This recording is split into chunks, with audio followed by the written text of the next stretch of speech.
Hi friends, welcome to Cinema at its Best. Cinema at its Bestல இன்னைக்கு நம்ம பார்க்க போற திரைப்படம் என்னன்னா திரு மாதவன் அவர் நடித்திருந்த இறுதிச் சுற்று. இது இன்று வெள்ளிக்கிழமை ரிலீஸ் ஆயிருக்கு. ஸோ இறுதிச் சுற்று என்ன மாதிரி சினிமாவாக இருக்க போகுது அப்படின்னும் போது ட்ரெய்லர் பார்க்கும்போது ஒரு இம்ப்ரெசிவாக இருந்தது. ஸோ அந்த இம்ப்ரெசிவோட okay it's going to be ஒரு நல்ல படமாக தான் இருக்கும்ன்ற நம்பிக்கையில் தேட்டரில் உட்காந்தோம். ஸோ நான் உட்காரும் போது படத்தோட ஓப்பனிங்லேருந்தே I felt one thing, it is going to be really good film. நிஜமாவே ரொம்ப ரொம்ப ரொம்ப ஒரு நல்ல திரைப்படமாக இது இருக்குது. இந்த படத்தில் மாதவன் பண்ணியிருக்காரு. அதுக்கப்புறம் அரிகிதா சிங் அவங்க கதை நிறையா பண்ணியிருக்காங்க. சரி, இறுதி சுற்று என்ன மாதிரியான கதை? அது ஒன்லைன் படி பார்த்தீங்கன்னா, பாக்ஸிங்கில் பெருசாக சாதிக்கணும் அப்படின்னு இருக்கிற ஒரு இளைஞன். அந்த இளைஞன் நம்மளுடைய அரசியல் கழட்டி விடப்பட்டு ரொம்ப ஒரு அசிங்கப்படுத்தப்பட்டு தள்ளப்படுறார் ஒரு ஒடுக்குமுறையில். ஆனாலும் பாக்ஸிங் தான் என்னோட உயிர் என்பதற்காக அவர் அதிலேயே நிலை கொண்டிருக்கிறார். ஒரு அரசியல் ரீதியான காரணத்தினால மறுபடியும் அவர் வேறு ஒரு அதாவது சென்னைக்கு டிரான்ஸ்ஃபர் பண்ண போறார். ஏன் டிரான்ஸ்ஃபர் பண்ண போறாருன்னா ஒரு உள்நோக்கம் இருக்கு. இன்னொருத்தர் கோச்சா இருக்காரு, ஒரு பெரிய நேஷனல் லெவலில் கமிட்டி லெவல் மெம்பராக இருக்காரு, பாக்ஸிங் கமிட்டிலையோ இந்தியாவில் ஆல் இந்தியா லெவலில். அவருக்கும் இவருக்கும் ஏதோ ஒரு பிரச்சனை இருக்கு, ஒரு பாஸ்ட் இருக்கு. ஸோ அதை மனசில் வச்சுக்கிட்டு இவரை பிளாக் ஃபிளாஷ் பண்ணி இது காமிச்சிடுறாங்க சென்னையில். ஸோ சென்னைக்கு அவர் வரும்போது சென்னையில் ஒரு பொண்ணை பார்க்குறாரு. அந்த பொண்ணு ஒரு மீன்காரியாக இருக்காங்க. பட் அவங்க கிட்ட என்ன ஒரு ரொம்ப முக்கியமான விஷயமா பண்ணிக்கிறாருன்னா, ஷீஸ் அ பார்ன் பாக்ஸர். அவங்க பிறக்கும் போதே பாக்ஸருக்கான எல்லா தகுதியும் பிறந்த மாதிரி அவர் பார்க்குறாரு. ஏன்னா அவங்களுக்கு அவ்வளோ பவர் இருக்குது அந்த பொண்ணுக்கிட்ட, அவங்ககிட்ட எல்லா குணமும் இருக்குது, அவள் தான் கரெக்டான சாய்ஸ்ன்னு நினைக்கிறாரு. ஸோ அவங்கள பொண்ணை கன்வின்ஸ் பண்ணி அவர் அந்த பொண்ணை பாக்ஸர் ஆக்குனாரா. அதே மாதிரி நேஷனல் லெவல் இன்டர்நேஷனல் லெவல்லையும் அந்த பொண்ணை பெரிய அளவில் ரீச் பண்ண வச்சாரா. ஸோ இந்த பொலிட்டிக்கல் கேங்ஸ் இவங்களை எப்படி அவர் சமாளித்தார் போன்ற பல கேள்விகளுக்கு ஒரு நல்ல திரைக்கதையின் மூலமாக அருமையாக நம்மை ஒரு 1.25 மணி நேரம் உட்கார வைத்து அழகான ஒரு சினிமாவை கொடுத்திருக்கிறாங்க. So the director of the movie is Sudha Kongara Prasad. Sudha Kongara Prasad வேறு யாரும் இல்லை, தமிழில் ஆல்ரெடி துரோகின்ற ஒரு படம் பண்ணியிருக்காங்க. அவங்க அது பெரிய ரீச் இல்லை. ஸ்ரீகாந்த் பண்ணியிருந்தார், ஸ்ரீகாந்த் அண்ட் விஷ்ணு விஷால் படி 2 பேர் பண்ணியிருந்தாங்க. It's not big reach, but அவங்க நல்லா பண்ணியிருந்தாங்க அந்த படம். ஸோ அதை விட ரொம்ப முக்கியம், ஷீஸ் மித்தர் மை ஃப்ரெண்டில் கூட she's a writer. 2004 Mitr my friend அந்த படம் கேள்விப்பட்டிருப்பீங்க, ரேவதி மேடம் பண்ணியிருந்தாங்க. அதில் ஷீஸ் அ ரைட்டர் அந்த படத்தில் கூட. ஸோ ஷீ எக்ஸ்பீரியன்ஸ் ஆண்டு தான் அவங்க. ஸோ ரொம்ப ஒரு வெல் கிராஃப்டட் மூவியாக பண்ணியிருக்காங்க. நிச்சயமாகவே இந்த படத்தோட ரைட்டர்ஸ் யார் பார்த்தீங்கன்னா, சுதா கே பிரசாத் அண்ட் சுனந்தா ரகுநாதன் 2 பேரும் சேர்ந்த படத்துக்கு திரைக்கதை அமைச்சிருக்காங்க. அதே மாதிரி டைலாக்ஸ் அருண் மகேஸ்வரன் பண்ணியிருக்காரு. அடிஷனல் ஸ்க்ரீன் பிளே மாதவனும் அதில் பண்ணியிருக்காரு, அடிஷனல் ஸ்க்ரீன் பிளே பண்ணியிருக்காரு.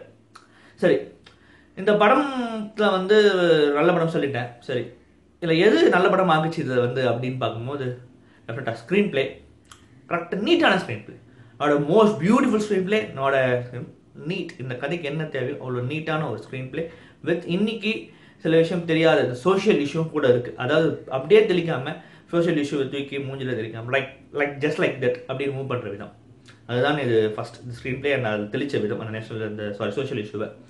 அப்புறம் மாதவன் நிஜமாகவே அவருடைய கேரியரை பெர்ஃபார்மன்ஸ்னு சொல்லலாம். ஏன் அப்படின்னா இந்த கதைக்காக உடம்புலாம் ஏற்றிக்கிட்டு நல்லா பார்த்தீங்கன்னா ஆள் ஃபக்லாம் விட்டுக்கிட்டு ஜடையில் வச்சுக்கிட்டு அப்படி பார்த்தீங்கன்னா ரொம்ப முட்டுக்கார் பார்த்து எஸ்பெஷல் அவ்வளோ பிரமாதமாக இருக்கார் ஆள் பார்க்க. இது தேவையா அந்த படத்துக்கு? அப்படி வேற ஒரு கலைஞர் பண்ணியிருப்பாங்களான்னா எனக்கு சந்தேகம் தான். ஏன்னு சொல்லி கேட்டிங்கன்னா, அந்த மாதிரி உடம்பை வச்சுக்கிட்டு ஒரு ஃபைட் சீன் அவர் பண்ணல. இந்த ஒரு ஃபைட் சீனும் படத்தில் கிடையாது, அவருக்கும் தனி ஃபைட் சீன் கிடையாது. உடம்பு ஏற்றி காட்டுற மாதிரி அப்படி எதாக இருக்கா, அந்த மாதிரி ஒரு சீனுமே கிடையாது. ஸ்டார்டிங்கில் மட்டும் வருது, இட்ஸ் ஜஸ்ட் லைக் தட் தான் போகுது, அது மாதிரி ரொம்ப இதுவாக இல்லை.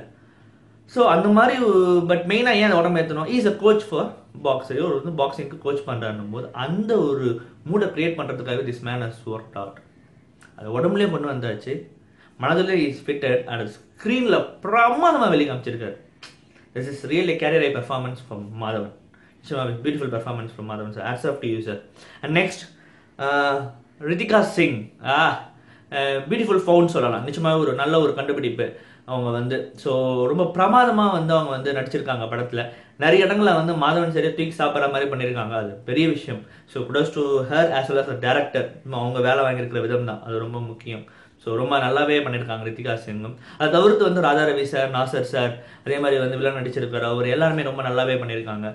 Apart from the technical point of view ரொம்ப முக்கியமான விஷயம் வந்து music by Santhosh Narayanan. You are just going like நீங்கள் யூ கோயிங் ஹை மேன். நிஜமாவே வந்து ஏன்னா ரொம்ப ரொம்ப பியூட்டிஃபுல்லான மியூசிக் இந்த படத்தில். பேக்ரவுண்ட் மியூசிக்லாம் பிச்சு மேஞ்சிருக்காப்புல. அதே மாதிரி அந்த 5 சாங்ஸ் இருக்குது படத்தில். 5 சாங் படமே 1 hour 50 minutes சம்திங் தான். பட் அந்த 5 சாங்குமே எல்லாமே மாண்டேஜ் சாங் கரெக்டாக பிளேஸ்மெண்ட் பண்ணியிருக்கிற விதம், டேரக்டர் பிளேஸ்மெண்ட் பண்ணியிருக்கிற விதம், அது கரெக்டாக அது எல்லாமே மாண்டேஜில் கூட இது சாங்ஸ் செட் ஆகும்னு சொல்லிட்டு அவர் போட்ட அந்த சாங்ஸாக இருக்கு அந்த பிஜிஎம் கூட. That's really super. As well as ரொம்ப முக்கியமாக சந்தோஷ் என்னோட டிஜே இதில் இல்லை. சம்டைம்ஸ் நான் கொஞ்சம் பயந்த ஒரு ஜப்பானீஸ் ஸ்டைலில் வாலியில் கேம்ஸ் வாசிச்சிருவாரோ அப்படின்னு பயந்தேன். ஏன்னா இந்த கதைக்கு அது தேவைப்படலை. So it's very well fitted. இந்த கதைக்கு இது தேவையில்லைன்றதுனால என்ன தேவையோ அதை பக்காவாக கொடுத்துருக்காரு பிஜிஎம்ல. Really beautiful music sir. நிஜமாவே பிரமாதமான மியூசிக். உண்மையாக பேக்ரவுண்ட்லாம் it's really good. And next cinematographer Sivakumar Vijayan. அவரும் ரொம்ப நல்லாவே பண்ணியிருக்காரு. அழகான லைட்டிங், அழகான மேக்ஸிமம் நேச்சுரல் லைட்டிங் யூஸ் பண்ணியிருக்காங்க. ரொம்ப நல்ல விஷயம் அது. நேச்சுரல் லைட்டிங் நிறைய தெரியுது. நேச்சுரல் லைட்டிங் யூஸ் பண்ணியிருக்காங்க. Really super sir. சிவகுமார் விஜயனும் ரொம்ப நல்லா பண்ணியிருக்காரு. எடிட்டர் சதீஷ் சூர்யா அவரும் ரொம்ப நல்லா பண்ணியிருக்காரு. So technically this movie is brilliant as well as cast, crew, everything in the story point of view, in screenplay and everything is brilliant.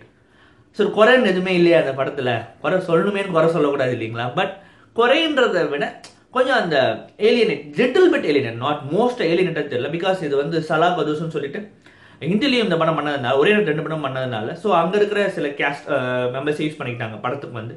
So அது கொஞ்சம் ஒரு மாதிரி இருக்கே தவிர ரொம்ப ஹெவி அப்படின்லாம் வந்து இல்லை. ரொம்ப ஹெவின்றது கொடுக்கலாம். அது ஒன்று மட்டும் தான் கொஞ்சம் நெருடல். ரொம்ப ஓவராக வந்து ஸ்டோரியோ ஸ்க்ரீன் பிளேவையோ படம் பார்க்கும்போது வியூவர்ஸையோ எதுவுமே பெருசாக அஃபெக்ட் பண்ணல. பட் அஃபெக்ட் இருக்குது, பட் பெருசாக இல்லை. அப்பார்ட் ஃப்ரம் தட் இறுதி சுற்று இந்த வருடத்தில் வெளியான மிக முக்கியமான சினிமா. அது வந்து கண்டிப்பாக இந்த இடத்துல சொல்லிக்கிறேன். இட்ஸ் நாட் அ வேர்ல்ட் சினிமாவில் அவ்வளோ பயங்கரமான படமும் கிடையாது. அது கமர்ஷியல் என்ற பேரில் வந்து என்னென்னமோ நெக்ஸ்ட்டு செய்யலான்னு கிடையாது. இன் ஒன் வேர்டில் இறுதி சுற்று சொல்லணும்னா a neat commercial film what இறுதி சுற்று is. ஸோ கண்டிப்பாக இந்த வீக்கெண்ட் போய் இறுதி சுற்று பாருங்கள். டெஃபினட்டாக அது வந்து உங்களுக்கு ஒரு நல்ல எக்ஸ்பீரியன்ஸாக இருக்கும். மறுபடியும் ஒரு நல்ல ஒரு திரைப்படத்தில் சந்திக்கிறேன். நன்றி, வணக்கம்.